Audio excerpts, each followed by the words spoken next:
plusieurs supports. C'est soit le site, on a aussi ce qu'on appelle l'édition du soir, et puis on a des supports jeunes, qui vont être le news, l'actu en classe, qui sont des supports numériques. Et puis cette information-là, on la relaie aussi très rapidement sur les réseaux sociaux pour avoir les retours de nos lecteurs ou les retours spontanés pour pouvoir ensuite continuer à nourrir l'information qu'on vient de publier sur le web. Et une fois qu'elle a été publiée sur le web, on va la retraiter après pour le journal du lendemain. Il y avait je crois, la dame en jaune. Qui lève la main depuis le début. Je voudrais savoir comment vous faites pour vivre, sachant qu'il y a des journaux sur Internet qui sont gratuits. Alors à qui là? Aux journaux? Non mais AFP, Le Télégramme, Ouest France ou Gorafi? Bah vous tous en fait. Je ne vais pas vous cacher que c'est très difficile. Des journaux sont gratuits, mais en fait sont-ils vraiment gratuits, ces journaux gratuits qu'on vend en ligne? Quand on dit c'est gratuit, c'est toi le produit, ça veut dire qu'il y a toujours un coût derrière qui doit être assumé d'une manière ou d'une autre. Donc ça peut être une publication qui est par la publicité qui est produite en ligne, ça peut être un site qui est adossé à un journal et qui va prendre en charge ses frais. Ça peut être aussi des sites, certains qui sont minoritaires, mais qui font de la reprise sauvage de contenu d'autres sites et qui, n'ayant pas à payer quoi que ce soit pour aller chercher cette information, ont aussi des coûts très très bas. Mais c'est une excellente question qu'il faut se poser. Aujourd'hui, on se rend compte qu'on ne peut plus faire vivre une rédaction avec le modèle d'avant, c'est-à-dire achat en kiosque, abonnement, publicité dans le journal. Et en même temps, comme on le disait tout à l'heure, faire payer en ligne, ça ne marche pas non plus. Donc, on n'a toujours pas, je pense, trouvé la bonne recette pour réussir à gagner correctement de l'argent avec la presse dans cet écosystème qu'on a aujourd'hui, à part le canard enchaîné, bien sûr, comme on l'a dit tout à l'heure. Mais on commence à avoir des solutions, on commence à s'acheminer vers des choses, et on se rend compte que de plus en plus, les gens les gens voient qu'il y a un souci et sont, pour certains, prêts à payer pour de l'information en ligne, mais pas au même prix qu'avant. J'adhère complètement. Juste une précision, il y a trois façons de financer un journal.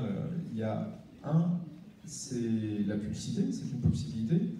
Tu as les lecteurs, et c'est l'actionnaire principal sur lequel on aimerait, et les journaux comptent de plus en plus, c'est l'engagement des lecteurs. Et puis tu as d'éventuels actionnaires. Il y a des journaux qui fonctionnent sur des actionnaires qui fonctionnent à fond perdu. C'est le cas de Jeff Bezos, par exemple, pour Amazon, qui finance des médias. Le problème qu'on peut avoir, c'est que quand on est soumis à un actionnaire, eh ben on en est aussi un peu dépendant. Et c'est le cas notamment de certains journaux en France qui dépendent d'actionnaires qui sont dans le domaine de l'armement. Et donc on peut se demander quelle indépendance un journaliste peut avoir vis-à-vis de son actionnariat. Donc à Ouest France, on a fait le choix d'appartenir à une association depuis 1991, justement pour faire en sorte que les journalistes, quand ils écrivent, ils ne se disent pas « Ah bah mince, sur ce sujet-là, je ne peux pas trop écrire, ou je ne peux pas dire n'importe quoi parce que mon actionnaire ne me permettra pas de publier cette information. » Donc ça participe d'une forme d'indépendance. Et la meilleure des indépendances, c'est celle qu'on peut avoir vis-à-vis de ses lecteurs, et de l'actionnariat de son lecteur. Le Gorafi n'est pas encore propriété de la famille Dassault? Non, pas encore. On se contente de revendre toutes vos données personnelles à la Russie pour l'instant. Déjà pas mal. Allez, une autre question.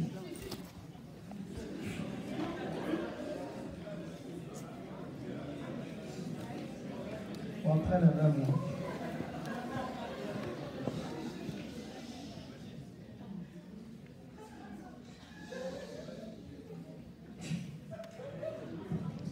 Je voudrais savoir, c'est quoi le but d'une fake news, s'il vous plaît?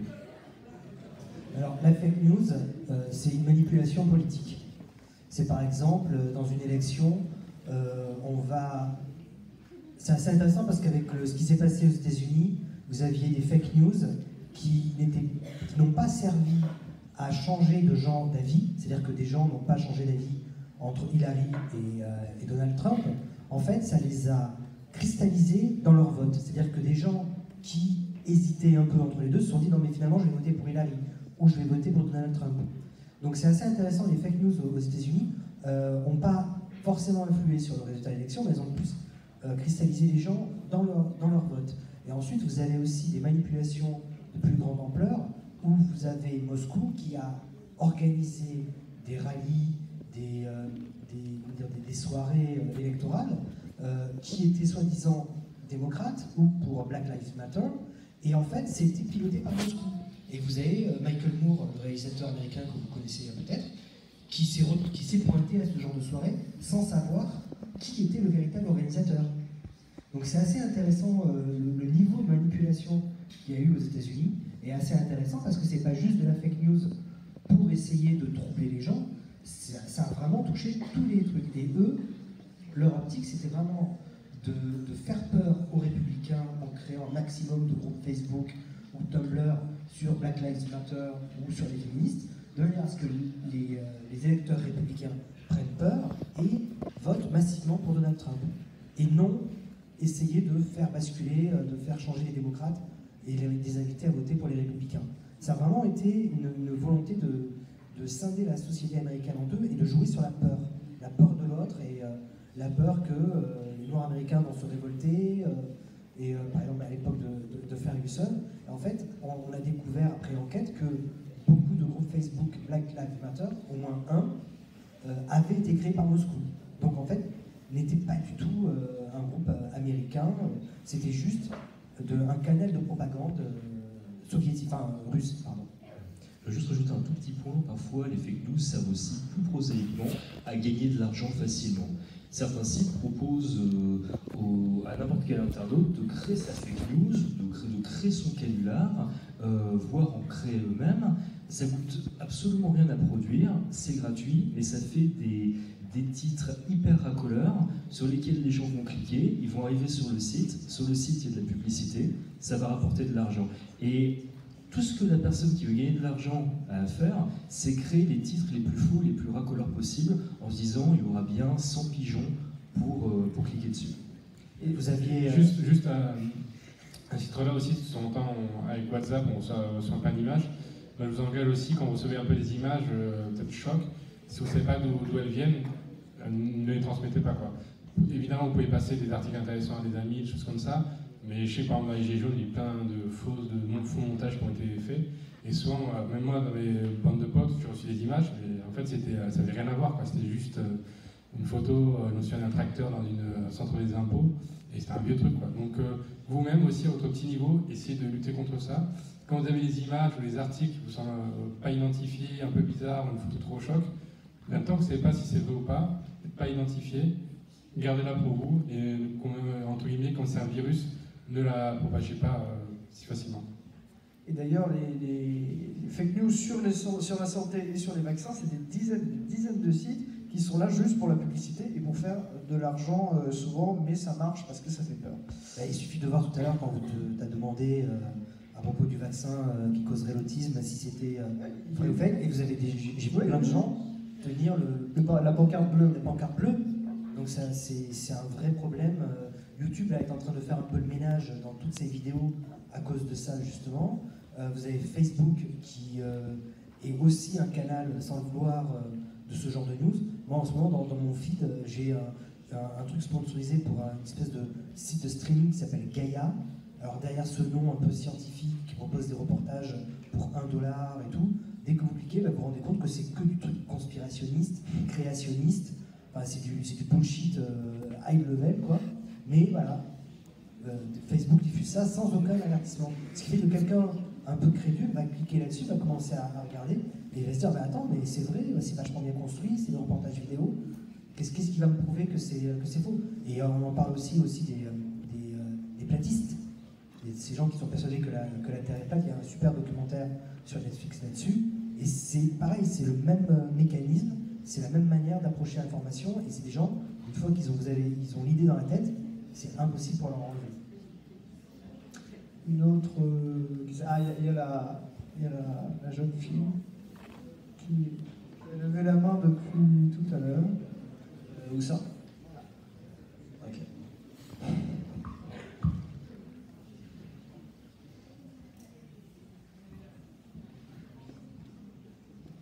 En fait, moi, je voulais savoir, vous parlez tout à l'heure des fake news, mais que en termes mauvais, alors que vous en pensez quoi des fake news qui sont bonnes?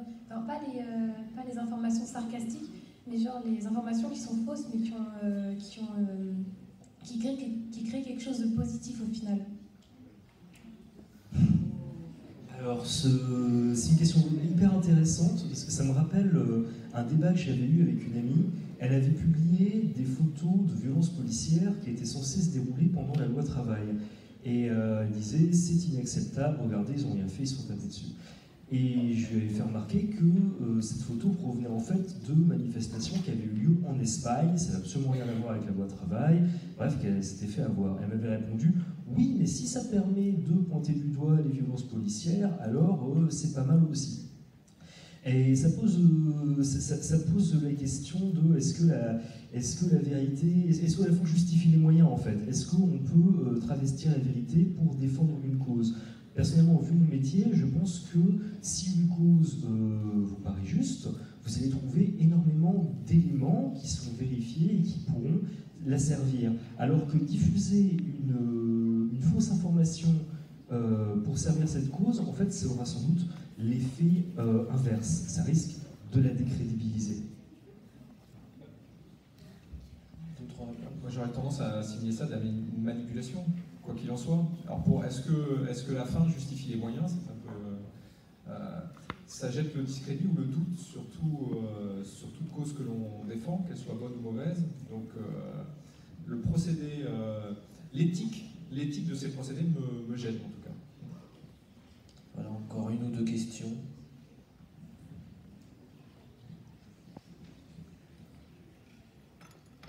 Pour West France ou le Télégramme, est-ce que vous utilisez le décodex ou ce que propose l'AFP pour savoir si vous avez affaire à une fake news ou vous le décodez vous-même? Nous, on les reprend, oui, on reprend certaines infos et on en fait nous-mêmes, parce qu'effectivement, toutes les rédactions se sont mis... récemment, par exemple, il y a eu une fake news qui s'est passée à Quimper, où on disait qu'une personne handicapée avait été agressée par des CRS. Et en fait, ce n'était pas du tout le cas. Il avait été défendu par les CRS, mais les personnes qui ont détourné cette information-là ont pris la photo au moment où les CRS le sortaient de l'agression dont il était victime par deux manifestants quelque part. Alors, je trouve que cette personne en fauteuil roulant doit être députée, si je ne m'abuse. C'était un élu, oui. Et il a expliqué exactement ce qui s'était réellement passé. Donc c'est ce qui nous a permis de démonter toute cette manipulation qui avait été faite autour de cet événement-là. Donc voilà, on est très complémentaires. Et d'ailleurs, il y a une alliance européenne qui a été annoncée hier ou avant-hier concernant donc Décodex, le truc Libération, c'est Check News. Check News et avec donc plusieurs autres Européens contre les fake news pendant la campagne des élections européennes.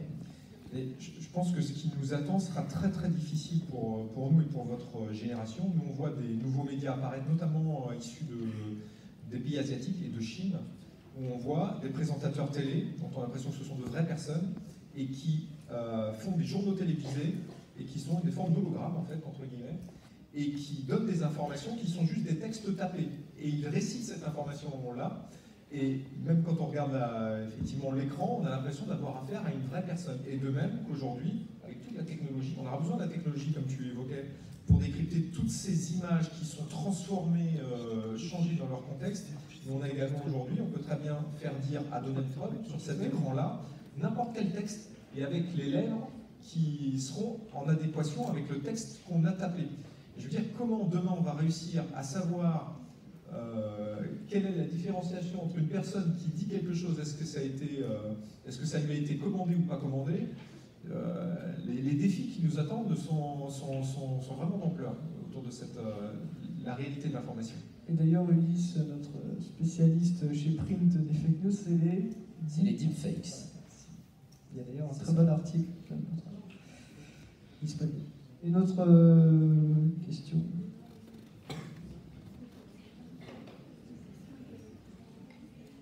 Il y avait Est-ce qu'il y a une solidarité entre vous tous pour savoir si les informations elles sont vraies ou fausses?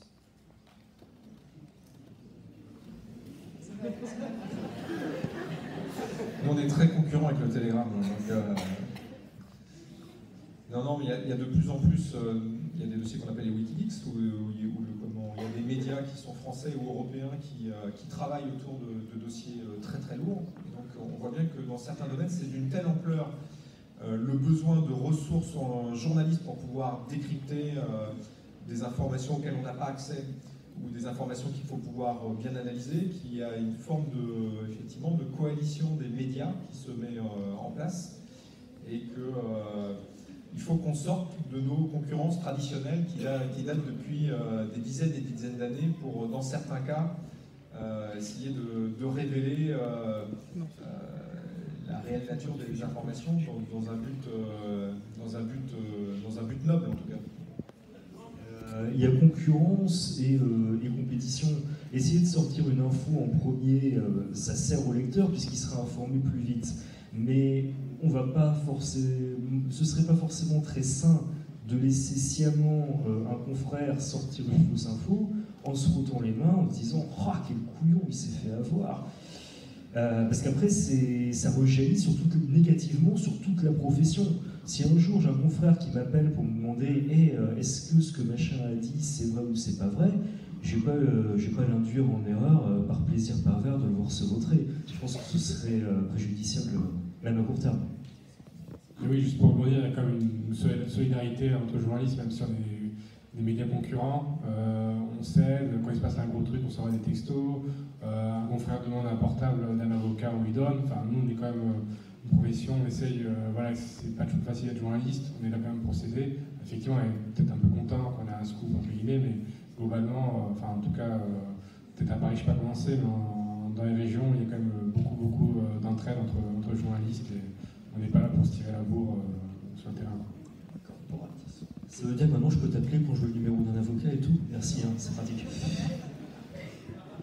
Encore une ou deux questions avant de terminer. Une parce que t'as un peu juste. La dernière. Ah, il y avait. Ouais. Bon, alors deux, parce qu'elle est là. Ma question s'adresse aux graphies. Faites-vous des dessins caricaturaux et si oui, lesquels? Enfin, sur quel thème? Alors, on n'en fait pas encore. Et si on en ferait, en fait, ça serait une satire de dessins, justement, politiques. Par exemple, ce serait une parodie des dessins de Plantu, le dessinateur du Monde. Peut-être que certains connaissent le Monde, et ils savent que dans le Monde, vous avez un dessinateur qui s'appelle Plantu, qui en ce moment est en train, limite, presque de s'auto-parodier lui-même, parce que ses dessins deviennent de plus en plus incompréhensibles, parfois. Et en fait, si on devait faire des dessins, ce serait donc une parodie de dessin de presse. Ce ne serait pas un dessin de presse au premier degré comme le Canard enchaîné, mais ce serait un dessin qui jouerait sur le côté qu'il est un dessin de presse, il en a conscience, donc il mettrait un maximum de messages, de petites flèches, de sous-titres dans le dessin pour jouer justement sur ce qu'est un dessin de presse. Vous avez notre confrère aux États-Unis qui s'appelle The Onion, et ils ont une section cartoon avec un petit dessin politique par semaine, et qui est vraiment l'archétype de la parodie du dessin de presse. Question rapide et réponse rapide, ça sera Nana. Il y a la dame blanche qui. La jeune fille qui demande depuis tout. Question rapide, réponse rapide. Quels sont les pays où vous allez pour travailler? Ah ben moi, non, mais sans rien. Ce week-end, on fait une conférence à Vienne avec tous les autres sites satiriques européens. Eh oui, on est en train de créer une espèce d'international du LOL, et on se partage les articles, on traduit les articles des uns des autres, et on est vraiment en train de travailler, on va essayer de mettre en place une espèce de Wikileaks de la blague, et c'est un truc sur lequel vraiment on travaille, et justement, on compare nos outils de travaux, notre manière d'approche des réseaux sociaux, c'est hyper instructif. L'an dernier, on l'avait fait à Amsterdam, et cette année, on le fait à Vienne. À l'AFP, tu peux être correspondant étranger. Il y a des bureaux à Rome, Madrid, Nairobi, Johannesburg, dans tes vidéos. Donc voilà, si tu as l'AFP, enfin, on fait pas des voyages. Moi, par exemple, là, je suis à Rennes, donc je couvre l'actualité dans la région. Et demain, tout à fait, je peux aller vivre au Japon ou n'importe où. Ça, c'est propre à l'AFP où il y a 300 journalistes dans le monde entier, français, qui couvrent l'actualité. Oui, ça rejoint la discussion qu'on avait eue tout à l'heure sur les réseaux de correspondants. Et bien voilà, on touche à la fin de cette conférence débat. Un mot avant pour remercier nos invités. Merci beaucoup. Merci de l'invitation, merci à vous d'être venus. Merci à votre venue. Merci aussi. Attendez, ce n'est pas fini. Je n'ai pas dit que vous pouviez partir. Vous attendez. Un mot quand même sur le petit logo que vous voyez depuis tout à l'heure, qui est ici, Print. C'est un média lycéen. Et nous travaillons maintenant, on est rédacteur en chef du média lycéen depuis l'année dernière. Et vous pouvez aller le voir, donc c'est print, P-R-I-N-T, média attaché, .fr, printmedia.fr, et donc vous avez chaque jour un article, vous pourrez les consulter, très diverses. C'est vraiment pour vous intéresser, les lycéens, et pour vous parler, c'est très pédagogique, vous irez le voir.